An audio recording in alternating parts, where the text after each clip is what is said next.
Assalamualaikum warahmatullahi wabarakatuh. Sebelumnya, perkenalkan nama saya Riki Mena. Saya salah satu mahasiswa dari Universitas Nusa Putra, Sukabumi, Jawa Barat, prodi Teknik Mesin. Dengan adanya saya di sini, tentu saja saya ingin memberikan pengetahuan saya yang sebelumnya saya pelajari, yaitu tentang bearing pada elemen mesin beserta klasifikasinya. Dan langsung saja, apa itu bearing? Bearing atau bantalan sendiri yaitu memiliki atau memegang peranan yang sangat penting pada elemen mesin 2, karena bearing sendiri itu memiliki fungsi untuk menumpu sebuah poros sehingga poros dapat berputar dan mengurangi adanya gesekan yang lebih.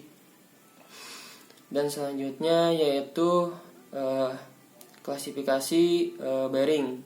Klasifikasi bearing sendiri yaitu terbagi menjadi 2. Klasifikasi bearing berdasarkan arah beban terhadap porosnya, dan yang kedua yaitu klasifikasi bearing berdasarkan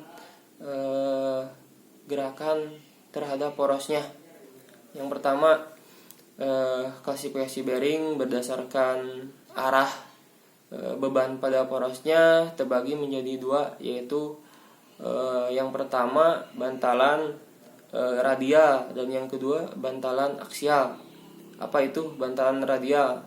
Bantalan radial sendiri yaitu beban putar yang sumbu porosnya tegak lurus. Dan yang kedua yaitu bantalan aksial yang memiliki sejajar pada sumbu porosnya. Dan selanjutnya yaitu klasifikasi berdasarkan gerakan terhadap porosnya, terbagi menjadi 2, yaitu bantalan gelinding dan bantalan luncur. Macam-macam bantalan luncur sendiri yaitu terbagi menjadi 3 juga.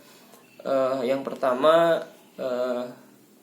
bantalan radial, yang kedua bantalan aksial, yang ketiga yaitu bantalan khusus. Yang pertama bantalan radial, beban yang tegak lurus pada sumbunya, dan yang kedua yaitu bantalan radial memiliki beban sejajar terhadap sumbunya, dan yang ketiga yaitu memiliki keduanya atau bantalan khusus ini sendiri itu memiliki radial dan aksial. Dan selanjutnya yaitu perbedaan antara bantalan gelinding dan bantalan luncur. Sebenarnya bantalan gelinding sendiri itu kebalikan dari bantalan luncur itu sendiri. Yang pertama yaitu bantalan gelinding. Bantalan gelinding cocok untuk putaran yang lebih kecil. Yang kedua, putarannya dibatasi dengan gaya sentrifugal. Dan yang ketiga yaitu konstruksinya rumit dan pembuatannya sedikit sulit. Dan yang selanjutnya yaitu pelumasannya sederhana. Dan yang terakhir yaitu memiliki gesekan yang berisik.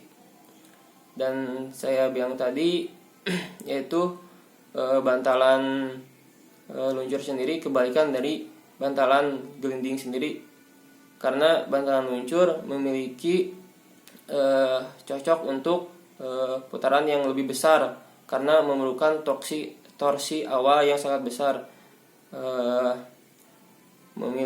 Pembuatannya sederhana dan konstruksinya tidak terlalu rumit.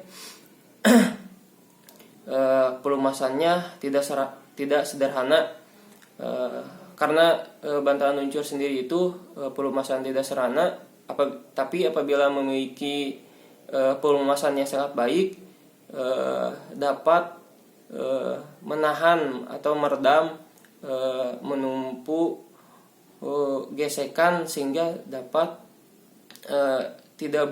hampir tidak bersuara terhadap gesekan yang terjadi.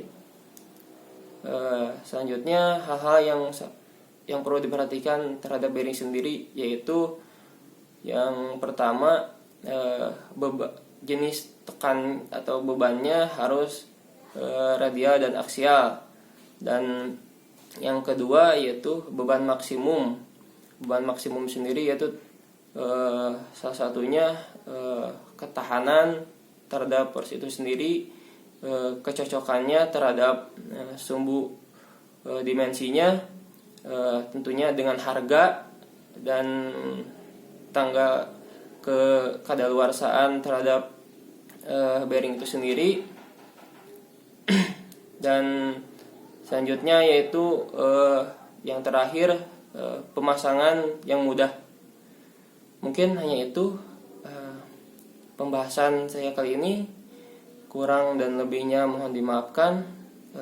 Wassalamualaikum warahmatullahi wabarakatuh.